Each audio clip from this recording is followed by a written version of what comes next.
السلام علیکم، میں ہوں شمیمارا اور آپ دیکھ رہی ہیں TST نیوز۔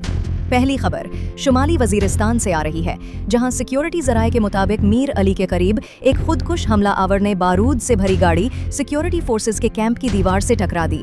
فورسز نے فوراً کارروائی کرتے ہوئے 5 خوارج کو کیمپ میں داخل ہونے کی کوشش میں ہلاک کر دیا۔ اس حملے کی زد میں آ کر کیمپ کی چھت گرنے سے ایک جوان شہید اور 6 زخمی ہوئے ہیں۔ زخمیوں کو قریبی ہسپتال منتقل کر دیا گیا ہے اور تحقیقات جاری ہیں۔ دوسری اطلاع لکی مروت کے علاقے سلطان خیل سے ہے، جہاں سیکورٹی فورسز کی کامیاب کارروائی میں 8 انتہائی مطلوبہ خوارج ہلاک کر دیے گئے ہیں۔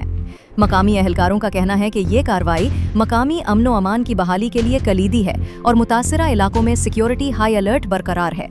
خوارج جہنم واصل ہوئے ہیں۔ یہ خبریں بدلتی صورتحال کے ساتھ ابھی ترقی پذیر ہیں۔ مزید تازہ ترین اپڈیٹس کے لیے ساتھ رہیے TST نیوز۔ میں ہوں شمیمارا، اللہ حافظ۔